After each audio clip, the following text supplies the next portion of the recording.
Connecting live video. Okay, I think I fixed it. I fixed it. I fixed it there, and I fixed it there. We are in. My weird rant will go down in history as something that might never have happened. Thank God. Don't worry. I will copy it, or I will add it into the audio podcast. It was so much that. But we're in. Welcome back, friends.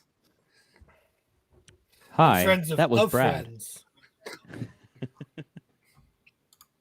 Brad got stuck in a time loop. All right, so we're live here. It looks like we're live here. I don't know why it's not showing up anywhere else. Oh, here we go. Go live. That's why I clicked that button. You gotta click that button. You gotta click that button. Good old knowing how to do stuff. Before you do the stuff. No, I only do it live. How many times do we have to teach you this, old man? All right, cool. And then go ahead and... God damn it, Hummer. Gotta have it.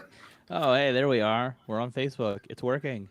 Did it just send you a notification for... I got no, I have them on the page. So if you see a watcher in there, it's me. I'm gonna boom. Where is the earth-shattering kaboom? And I'm going to comment as the Chrome Zone. I just want to say that Brad is terrible at Looney Tunes basketball. Whoa.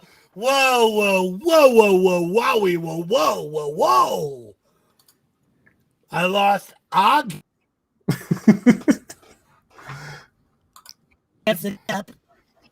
But I did get my butt kicked. That did happen. Yes, that did occur.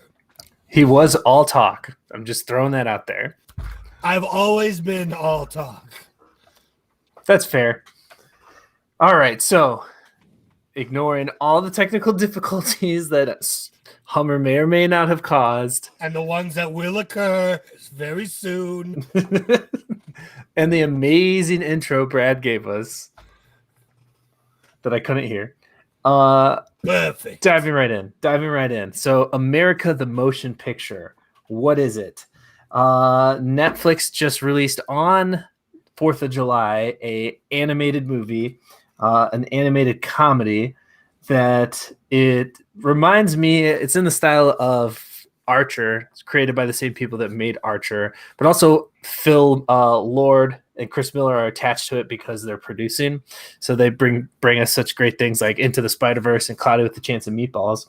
But like the type of comedy that it is very twisted and messed up. Kind of like, I think the closest thing I can compare it to is Rick and Morty. But what it is the founding fathers kind of, because none of it makes any sense chronologically or time-wise, because it's George Washington and Abraham Lincoln are bros, and in the very it's not a spoiler, in the very beginning, something happens to Abraham Lincoln, and George Washington, something completely stupid and ridiculous. There's werewolves involved, there's Benedict Arnold involved, but basically George Washington has to fulfill his friend's oath to create America, and he teams up with a bunch of people that don't make any sense. The whole show, the whole movie is nothing but anachronisms, because I'm trying to think of something. There's RoboCops, there's lasers, cars, things can fly. Like, it's just basically somebody made this and was like, I'm going to take these characters from history and I don't really know much about them other than just the cursory knowledge, and I'm just going to stuff them all into this completely ridiculous movie. And it is that. It's absolutely 100% completely ridiculous. Super inappropriate. Don't watch it with your kids. It's for sure an R-rated movie. Did you make that mistake? Is this No. life lesson Unless you was count learned? me being one of his. Yeah, I did. Which also brings me to a different point. Watching comedies with your friends makes them funnier because you're sitting together and you're laughing together versus just you watching something by yourself. You're less inclined to be laughing out loud, I think. No, I concur with that, Doctor. Quite. But the voice cast is really good. Channing Tatum is George Washington, and Channing Tatum does have a history of being a bad actor in some movies. He's usually really good in comedies, though. Which movies are you talking about? G.I. Joe is terrible. They literally killed his character in the first 5 minutes of the second one because he was so bad. No, in the trailer for the second one because he was so bad at it. How was he in Magic Mike? I didn't see Magic Mike. Spoiler alert, he was awesome. Is Magic Mike a comedy? I don't know. Because I feel like it's like a satire. I don't know. I haven't seen it. And that's not me being homophobic. The movie didn't appeal to me. Fair enough. He's the Man, starring Amanda Bynes. Mr. Rick. That was his first movie. I think Step Up was his first movie. I've never actually looked at the filmography of Channing Tatum. I know he played in hits such as Dear John. I think wasn't he in 21 Jump Street? He was great. Yes, but that's a comedy. I did like him in The Vow was pretty good. Once again, getting into romantic comedies. The Vow was actually, or not romantic comedy, but I guess a romantic dramedy. The Vow, which was pretty good. I did like that one. That was actually a pretty serious movie. I actually don't even think that had anything to do with comedy. Public Enemies, he had a pretty minor role in, but I don't know what else he really in. But my point is he's great in comedies, which this is, and the rest of the Jason Mantzoukas in this, he's great in everything that he does. I can't think of him ever being not hilarious. Olivia Munn, Bobby Moynihan, Judy Greer, Will Forte. So Killer Mike, who I didn't know who he was because I'm not with the hip rap scene, but Brad knew. I was aware who Killer Mike is. Yes. Andy Samberg plays a British person, like a way over the top British accent, and his portrayal of this character is amazing. He crushes it. He might have stole the movie in most parts, for sure. The whole thing was just kind of like making fun of the whitewashing that has happened about American history and like, brutalizing part.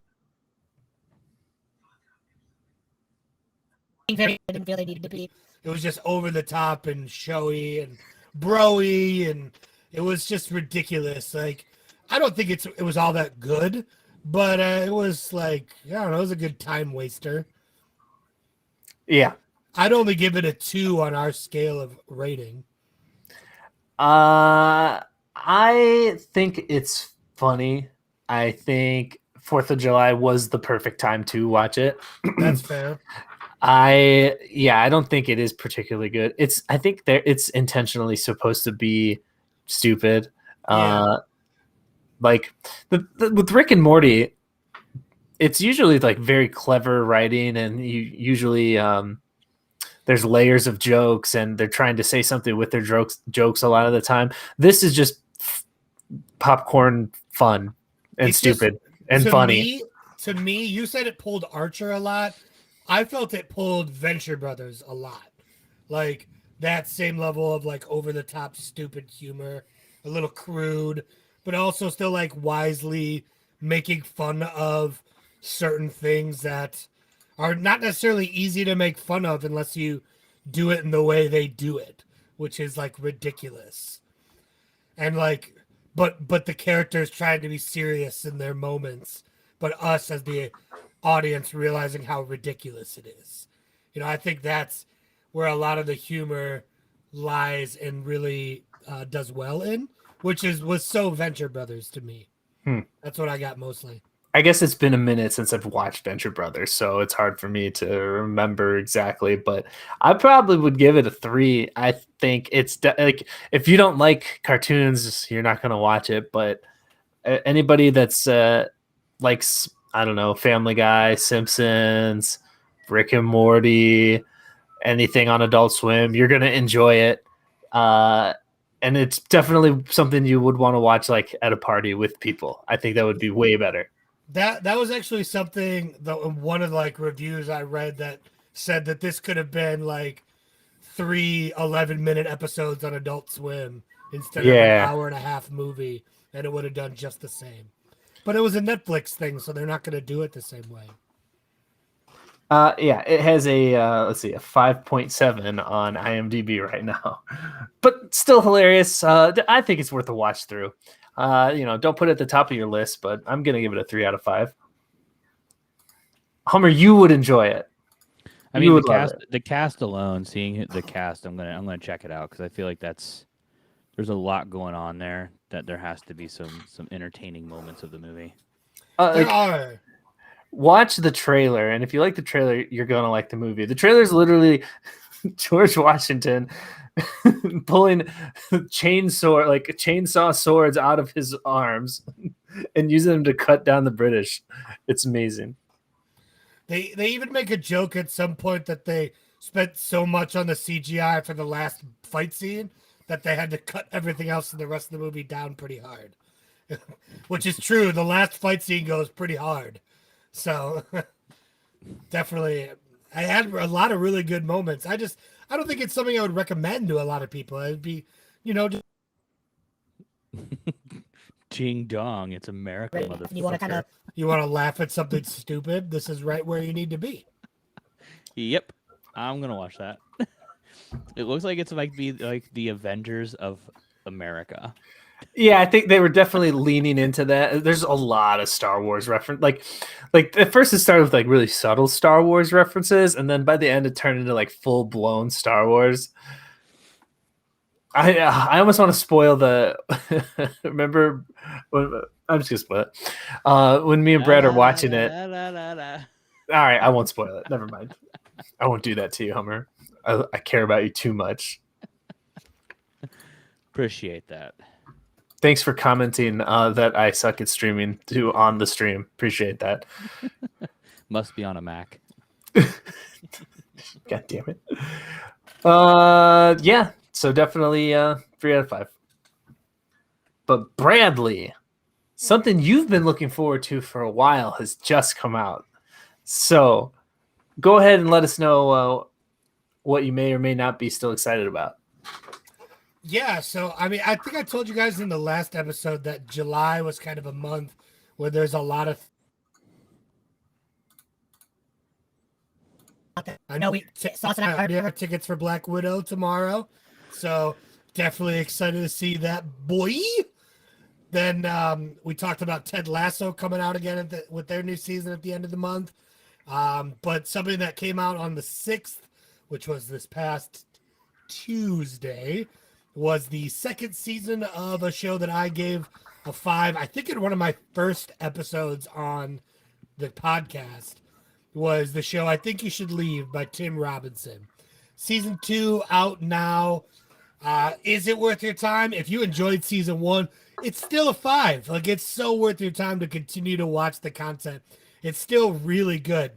If you're new to the show, season 2 definitely was not as good as season 1. But if you and you're still gonna enjoy, it's still got the same kind of jokes and the same humor. Saw a lot of the same actors doing new bits and skits that you're really gonna enjoy if you've already enjoyed season 1. So it's still really good. I mean, Frank, you gave me that face, but you've texted me inside jokes from that show for the last 4 days. Like you're like, I don't never care all that. All of a sudden, I'm like, you gotta get in, man. You're all gotta like, give oh, back. you gotta give. And you're talking to me about these wet steaks and how you used to be a piece of shit. You know, you've been quoting this show for the last 3 days, so I know you liked it more than you're letting on. I'm only quoting it with you because you're the only one I know who's going to appreciate it. Well, that's fair. This is why we're telling people to watch it. It's such a great show. And it's just sketch comedy, so sketch comedy can go as long as the writers can continue to think of skits. And as long as we support it as an audience, they're going to get to continue to do that. And this is an SNL alum and Tim Robinson. Outside of SNL, bringing in some names occasionally for good skits. And then he seems to have a pretty good team. Some of the people who were just small bit actors in the first season, I felt like I saw them in like 3, 4, 5 skits. And I thought they all did really well. Like I was laughing about the car training bit with the girl on the tables. I was dying over that. What's her job? It's tables. Oh, yeah. Don't think about it. That one was hilarious. It's full of really good ones. There are a couple that you just kind of like, meh. It even felt like it was just trying to play off season 1. But they do such a good job of callbacks throughout the skits. They really do good work in this show. So I still think it's a 5, especially because of how good season 1 was. If you haven't watched it, you need to go watch season 1, and then you get to enjoy season 2. If you have watched it, season 2 is ready to go. And literally, I think in 2 sessions I finished it because it's only like 6, 7 episodes. Yeah, so it's only 6 episodes, and each episode is only like 15 or 16 minutes. Yeah, so it's pretty short. I mean, I'm sure they had a lot of troubles with filming through COVID, so I assume that's why it's short. But again, skits you get through really quick. You can watch them again because I think they're definitely worth rewatching because of how easily quotable they tend to be and create inside jokes with your friends. Like that's the beauty of a sketch comedy show like this. So definitely still a 5 from me. Yeah, I'm kind of surprised that you gave season 2 also a 5. Like, yeah, I stand by that 5 for season 1. Season 1 is so funny. I tried to show it to a lot of people, and anybody I start showing it to, they're like, "What is this? This is so weird." And like, I don't know if you have to be a fan of sketch comedy or have a certain type of personality to enjoy it, but I think it's so freaking funny. But I do not think season 2 was as good as season 1. I think like season 1, I can think of so many different sketches that were just hilarious to me, and they come up fresh in my mind, and I want to quote them. But I don't feel that way about season 2. Like nothing stuck out to me like like traveling back in time to recruit Scrooge to save the future from the Bone Army. Like nothing was as good as any of the, even the most not mediocre, but like some of like there was the A stuff from season 1, there's the B stuff from season 1, and I felt like this season 2 was mostly B stuff. The only A sketch I can think of is the one with Bob Odenkirk. That one was amazing. He said we were old friends, right? I got three vultures, and I'm just closing the deal on the other one. The premise of that sketch, Hummer, is like this guy doesn't want to take his daughter to the ice cream store, so he's like, "Oh man, it's cold out," so they close all the ice cream stores, and he like looks over at the guy, like they're eating in a restaurant. He looks over at the guy next to him, and it's Bob Odenkirk, and Bob Odenkirk's like, "Yeah, they're closed when it's cold out, definitely." And then he's just like staring back at him. He's like, and I'm friends with your dad. That's why I knew I should say something right now. And then he just starts making up shit about his life. And also I'm rich, so I'm rich too, right? And it just gets more devolved from there. It's amazing. I don't know why I'm describing it. Just go watch it. Yeah, so a lot of it sounds like you're uplifting it to a 5 as well. That specific one was my favorite sketch, but I don't know if I don't think this season was as good. Overall, the show is still so worth watching. We're not talking about how good it is. If you want fucking sinks. How worth your time is it? It was worth the 5. The I mean, I feel like the two are in a way mutually related. You know, it's not like you can't have something that's absolutely garbage and be like, it's a 5, it's worth your time. Well, listen to this next review. No, I'm kidding. I don't have another one to go into. I have one. It's Dave. As of right now, season 2, it is trash, but it is totally a 5. interesting. I know Sometimes Tito you're loves right, it. Tito was it's- telling me to watch it. It's a weird, very weird season so far. Like, I can't explain how weird it is. It like the last episode, basically they have Dave exploring a different version of bromance than what I feel like normal people are used to. Where, like, for instance, they decide to stick bubble gum in between one of the guy's butt cheeks, and then he remembers that, like, he has friends coming over, but he's in the middle of trying to remove said bubble gum, so he uses peanut butter and puts it on his friend's butt to remove it. Like, it's the weirdest. Yeah. There's a lot of weirdness going on in this You don't do season. that? You don't do that with your friends? I can't say that I do. You don't got good friends. Yeah, I guess I don't have good friends. But it's a weird season, but I'm still saying watch it. I still think, like, it's funny. It's definitely not going to be for everybody. Like, it will. Like, my wife would. There's no way in heck I could tell her, yes, 100% this is a 5, and she's going to look at me after she watches the first episode and she's like, "Why did you waste my time?" That's my job, honey. So I did have one other thing I just wanted to drop in real quick because it's something I have on my radar. Is it about So I Think You Should Leave? No. Okay. So definitely hit it, but let me just wrap up us talking about the show. Because Fine. the episodes are so short, that immediately can move it up your scale, up your list. In my head, like, everybody has a list of shows that they need to watch or games that they need to play, and if you don't, you should, because it's the easiest way to manage everything. If because you're not gonna get to everything. There's no way, but hopefully with our input, maybe move one thing or up or down. If I've moved one thing on your list, I feel like I've done my job. But because this is so short, you can move it up your list, because you can get in, watch it in a day if you want to, and get out and move on, check it off the list. This is very satisfying when you start knocking things off your list. So this can do that. I still am going to give it a 4 out of 5, only because I don't think it's as immediately needs to be watched, because it's just not, as, in my opinion, as strong as the first season. But Brad's still saying 5 out of 5, and usually he's right about that stuff. So we'll see what you guys think. Yes, I do tend to be right about things that are not important. Mm-hmm.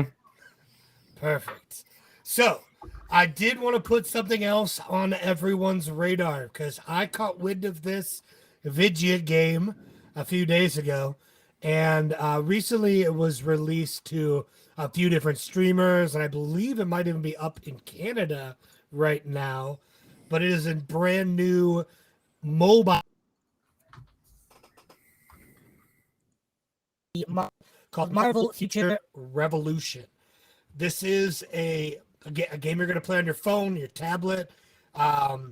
It is an open world action RPG, very story mode based.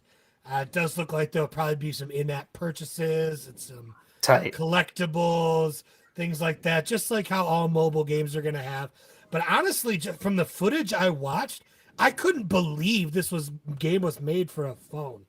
Like, it was incredible, the stuff that they're putting in games like these right now. This game looked better than the Marvel's Avengers we just got on console. That sucks.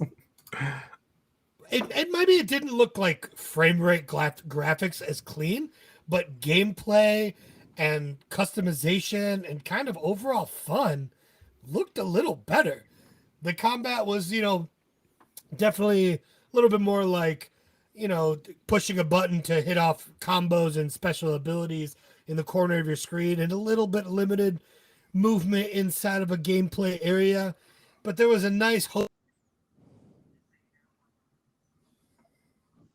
storyline, and there were just little things like in the choose character menu, each character had their own theme music going whenever you switched. Like they're just little things like that. I can't believe they went to such depth of programming for a mobile game. I've not been somebody who's into mobile gaming all that much, just because usually they're fucking tap games and I think they're stupid. Like I hate that stuff. Incubate an egg, wait 8 hours, or pay fucking $20 to have the egg incubated now. That stuff's terrible. I have no interest. It's supposed to incubate my own egg? Yeah, for 8 hours. I don't know, man. I just think all that stuff is terrible. And so many of the ones that get heavily advertised on your social media sites, they look so bad. But I watched about an hour 45 of footage for this game specifically, and it looks awesome. I definitely have it pre-ordered and pre-downloaded. I'm pretty sure it's free. So to get a free open world action RPG like this, I mean, that's something you got to put on your radar, especially if you're a Marvel fan. There's going to be a lot of different fun things to play through in this game, it looks like. I mean, just from what I've seen, looks really well done from a production value and a gameplay value. I think this is something worth putting on your radar, guys. I'm pulling up videos for it right now. And, I am not. Oh, where am I going? I am not a mobile gamer. I don't know why. It's hard for me to stick around with it because I hate the controls. I need a controller in my hand. Yeah, I'm the same way. But what you can do now on the phone is incredible. So you can take a full MOBA like League of Legends or Dota, and you can play a full MOBA on your phone. Actually, out of all the games I play, that's the one game I'm playing, League of Legends, on my phone. And it is probably better and more enjoyable on your phone because it's quicker. So I'm not surprised to see, as I'm looking at the trailer right now, how good it looks just because from playing the other game. So yeah, I'm definitely going to put this on my radar. I mean, it's some of the characters you're going to get to play. I know how much you love Spider-Man. Spider-Man was in the roster. Captain America was in the roster. Black Widow was in the roster. Storm was on the roster. The one that I thought was crazy was Doctor Strange on the roster. Super cool. Captain Marvel, Star-Lord, and even perspective, some of these character voices before. Like the guy that got to play a Star-Lord, I'm pretty sure played Star-Lord in the Telltale Guardians of the Galaxy. I don't know if you played that, but I thought that game was awesome. I had a good time with that game. The voice for Natasha sounded like the same voice from the Avengers video game we just got on platform. The one for one of the other voices I recognize too. Tony Stark sounds like one of the ones from the Avengers Assemble cartoon. Tony Stark maybe is what he sounds. These characters as well for voice acting talent, which I mean that means they're good and ready to go. And if you're deep into any sort of Marvel universe, be it cinematic, video game, comic, or anything where there's really audio more really, so like the cartoons and stuff. So recognizing these voices with these characters are going to make them pop that much more. So a story-based RPG that you could take mobile with you that looks as good as it does, man, you're going to be able to kill time wherever you are with something like this. That's going to be a commodity. This looks sweet. This looks really good. When's it coming out? It's end of the year, it looks like, or sometime this year? I thought I saw mid-August, but I also heard one of the streamers say it's released in Canada already. Oh. So I don't know how true that is, but I thought I saw August something for the release date. But you can pre-download it now from the App Store, and it's free. It sounds like it's going to be free when it comes out. That's crazy that games do that these days to me. What's the point of downloading it now? Like why pre-download it now if it's not out yet? Save space on your phone? I don't know. In case they decide they want to make me pay for it later, I can go, I already downloaded it though. What are you going to do? You going to undownload it? Oh, you can do that? Okay. They'll just That's add what they're gonna do. in-game paying option, Mm-hmm. in-game currency. Unlock the full game now. Ow. The tutorial mission I saw where you play as each character just to kind of experience it was only 22 minutes long, and you can skip. So there was one kind of cool story mission to play through in the beginning that hopped you around characters. You fought against 3 different Modocs. It's all about like the conversion point, so a bunch of Earths all combined. So it sounds like a cool story that they're gonna have going forward. And I'm super pumped for it just off what I've seen. Definitely keep it on the radar, guys. For sure. All right, so my clock on here is off because of the 10-minute intro that Brad did that's on the other video that we recorded thanks to technical difficulties. So I think we're on time here. So Hummer, you've been not having any time to check out anything new this week, right? Not really. I guess Dave counted as new. We snuck a little Dave review in there. But no, you snuck a little Dave review. It was you. It was I you. snuck a All little. you. I snuck a little bubble gum in your bumhole there. Yep, you did. It was strawberry. Is that a phrase somewhere? It's about to be. So Brad's face was amazing. Brad's reaction was. I forget how this came up, but I was on the couch with my wife. We did have like a down night, and we had already spent some money on a pay-per-view, which I think we reviewed last weekend. But we got to talking. I forget how it came up, but the topic of the movie Wall Street came up, and I remember telling her, like this is probably one of.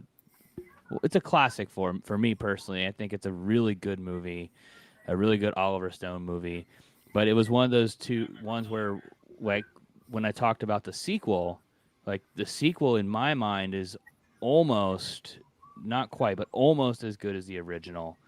Both very good movies, both very good Oliver Stone movies. Michael Douglas is excellent in both movies for his portrayal of Gordon Gekko. The greedy corporate stockbroker in one movie, and the reformed greedy stockbroker in the next movie. In his path, like the character arc in both films is kind of interesting for him. Charlie Sheen in the original is fantastic. Shia LaBeouf, I mean, he's Shia LaBeouf. Can't, I don't get excited about him. I don't get angry about him. He just leaves me with a little bit of like, okay, it's Shia LaBeouf. But I think he does a good job in the movie. Either way, I mean, these are classics. If you haven't seen them, it's really good. They're essentially both about a young stockbroker in New York who get to the top, and it kind of takes you on their path of what they do. Kind of portrays a little bit of illegal insider trading in both movies.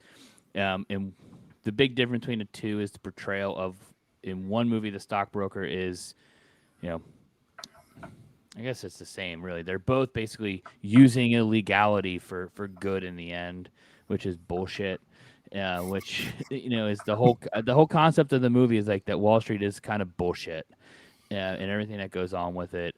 So I'd watch them. Very entertaining films. We also got into a little Goodfellas, and if you're watching Goodfellas on HBO, there's a good little commentary from Martin Scorsese.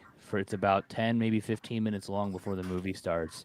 And he gives you some really interesting tidbits about the movie, why things were done the way they were, how when he really wanted Joe Pesci in the movie, Joe Pesci didn't want to do it.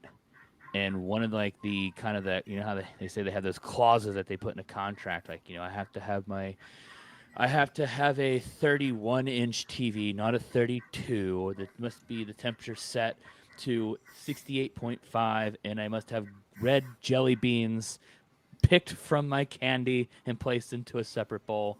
Well, Yeah. Joe Pesci's was to do a scene a specific way in the movie. And if you guys have ever seen Goodfellas, there's a scene where Joe Pesci is sitting with Ray Liotta, and he basically says, "What, you think I'm funny? Why am I funny? Do I look funny to you?" And that whole scene was based off something that happened to Joe Pesci in real life growing up in Queens. Uh, and they said the whole scene was actually wasn't scripted at all. They actually had him do basically like takes and takes of it, improvising it, and then Martin Scorsese went and wrote the script for it, and then they actually filmed the actual scene. So I think if you're gonna go check that one out, go on HBO, go watch the Martin Scorsese's commentary on it. Like I said, it's only 10, 15 minutes. So it's not gonna like kill you from a time perspective, but it leads you right into the movie, and it's really, really interesting. Uh, just a good way to check out some of these classic films. Uh, uh, There's some little Scorsese throws some little, I guess we call them Easter eggs. I don't even know if they're called Easter eggs, but he puts his family in movies. His mother was in the movie as well. He's probably the only person who's ever done that. Well, like the way he did it is the reason why he did it was because she played one of the character's mothers, and she knew the actor. She knew De Niro. She knew Joe Pesci because they were all friends. Like all three of them were actually friends in real life, so she knew them, and so it played on the dynamic in a lot of the scenes, of her being a mother and as being, your son's friends. And so it played very well into the film, So from a nepotism, yeah, whatever. But I think the way he did it was very well done, and the fact that it actually made the movie better when you're looking at it. But he also goes into some of the older films that inspired his movies, and if you kind of look at it, he has a very distinct style. But if you go back, it's actually just a lot of he likes old gangster films, and so he takes those and he tries to make them like. In this case, he went the exact opposite of the ones he's seen, where the violence isn't portrayed on screen, but it's still very powerful, and the violence is still felt in the film. Where his movies, the violence is up front, and it's very poignant, and it's very in your face, up in some of these films. So, like I said, that's what I'd do. I would check it out. I think Goodfellas, if you haven't seen it, that should instantly go to the top of your list. That's a classic. That should be a movie that every single person in the world has seen at some point in their life. It's probably one of my all-time favorite of the gangster films. Casino is also up there, so I would check those. I would check all four of those movies out if you have time. Do you know what they'd call Martin Scorsese if he was a forward on a soccer team? A forward on a soccer team. Martin Score Crazy. I stole that joke from another place, but How do I kick you out of here? Let me find the kick you out of here button. So wait, I want to know: does Wall Street still hold up since it came out in 1987? Yeah. The only thing that doesn't hold up is the fact that cell phones exist.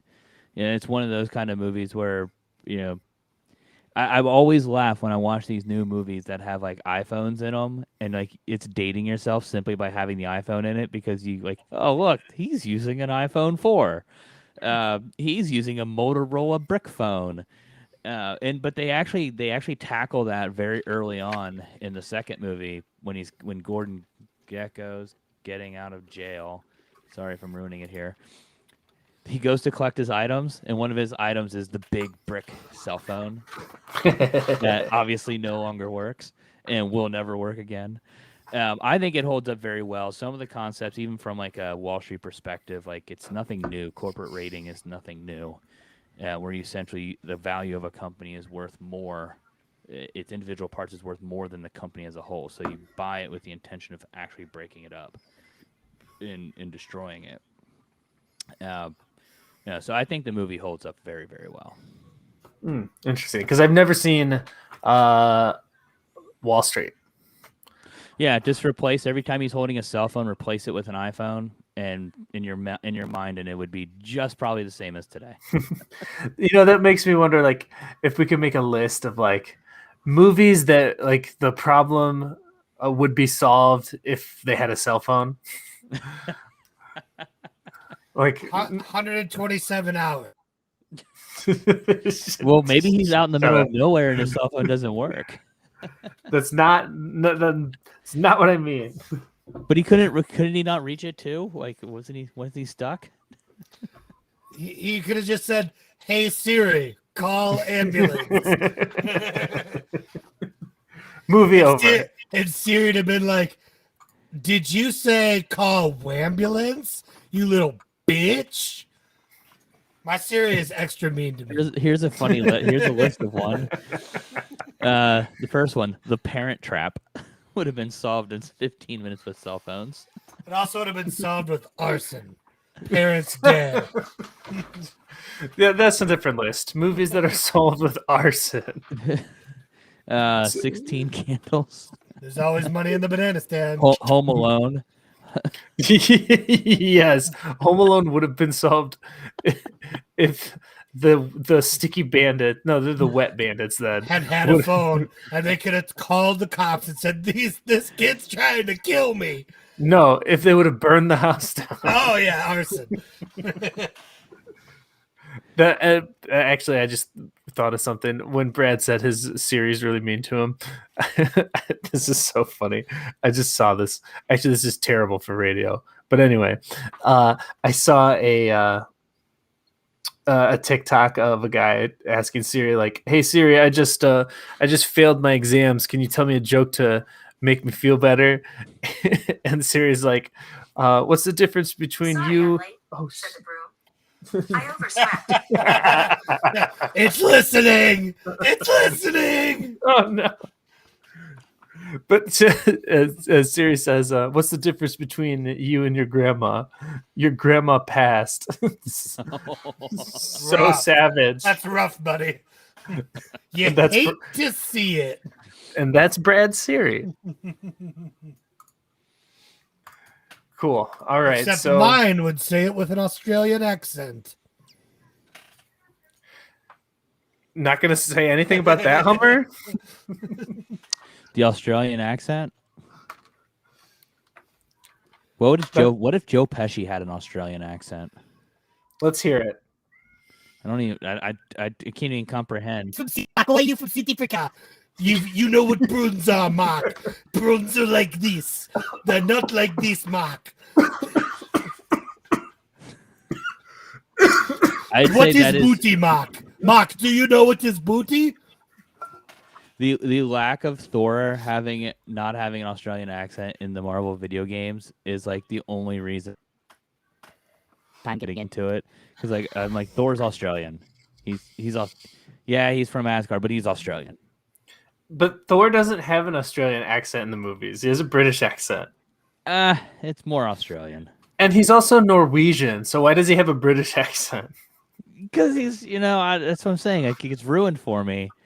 Because Ruined white for me. people. The voice of Thor has been ruined. Yeah. Oh, yeah. Duh. Why? If you Why did I don't think get of that? it, it's always explained through whitewashing. Oh my God! Speaking of Thor, not whitewashing.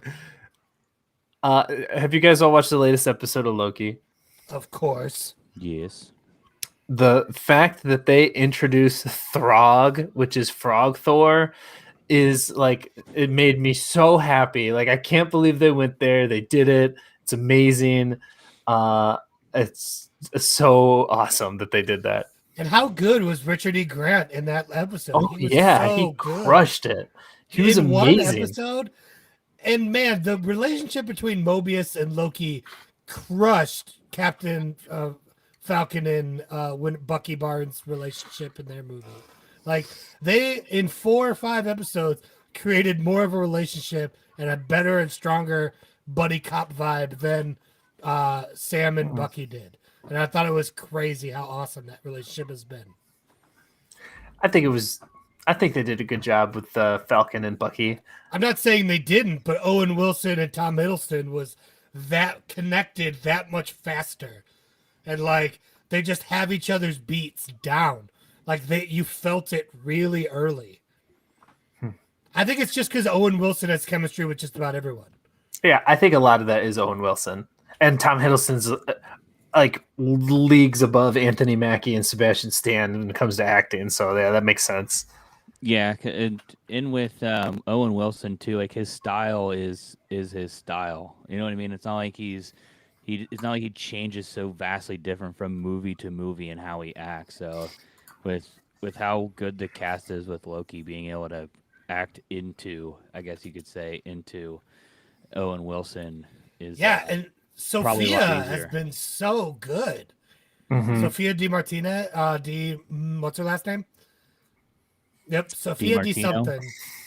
Sophia Di something. DiMartino. Meet Martino. She has been incredibly good too. For Mhm. her just being introduced and everything, like, man, what a memorable performance we're getting from her. Honestly, the thing I'm most worried about with this show is that we're going to lose Owen Wilson and her, and possibly Tom Hiddleston. We could be done with them. And they're so good. And I want to see them, and keep. Yeah. I want Did to you keep not their watch the story credits? going. Did you not watch all the way through the credits? What do you mean? There's a secret hit. There's like they do the Marvel hidden scene at the end of the last episode of Loki. You might be an episode behind, bro. Am I an episode behind? You're an episode Oh. behind for sure. Whoops. That happened. So we're not gonna say anything else because you are an episode behind, I think. So when I was talking about Frog Thor, you're just like, yeah, awesome. I thought I saw him. Maybe. You didn't. You will, but it's very quick. Journey Yeah, into you the might miss it. mystery. That's a blink if you miss it thing if you weren't paying attention. Fun fact: in the Marvel universe, Thor's in a battle with someone I forget, and it like chinks off a sliver of Mjolnir, and like it hits the ground. And so there's like a tiny toothpick size Mjolnir piece on the ground, and then there's a battle on the ground between like frogs protecting their land versus from a bunch of rats. And like in the battle in the comic books, when like the frogs are about to lose to these rats, one frog picks up the little sliver in order to like use it to defend himself, and is then granted the power of Thor. So if you Google Throg, which is Frog Thor, it's a little frog with like a Thor armor and cape and a little winged helmet, and Yeah, he's I holding saw up that. a little. I was looking at it. I guess in that scene I was talking about with the alligator Thor. Yeah, so that's his Loki. No, that's Loki. That was Alligator Loki. Alligator Loki. Low key, that was Loki. Yeah, so I'm so happy that they added that. But I think we're out of time here. So Or are we out of space? I thought you were going to say sync. That would have been better and more relevant, but you didn't. Or go are we there. out of I don't think you should be Sync. calling him out for that. I thought that was perfect. Or are we out of space? Mhm. Let your brain stew on that. I did watch my Netflix roulette challenge layer cake, but I don't have time to get into it right now, so I will save that for next week. And It's a I'm two, also right? I'm It's a 2. I called it. Oh yeah, well I've definitely watched it, and I definitely have a review for it. Definitely had You time. liar. Nope, not lying. Just running out. My You're a lion. producers telling me to wrap it up over here. So You getting the red light? You getting I'm the red getting the light? red light. Hey, Amanda. Yeah, what's up, Homer? He said, "Hey, man, Oh, The producer in the background telling you to wrap it up. you putt." don't you talk to my wife, you son of a bitch. She says, My wrap it wife. up. So that's all we got time for you guys this week. Thanks for sticking around. If you enjoyed this episode, leave a review in the podcast app you are listening to. And if you joined us live and are watching live, we're going to keep trying to do this live every week while we record, and then edit it and turn it into this beautiful audio of Brad's voice saying something I'm looking forward to hearing that I didn't hear. Oh my god, It was good. And head to timesinkpod.com for more information, show notes, all that good stuff. And we'll see you guys next week. End transmission.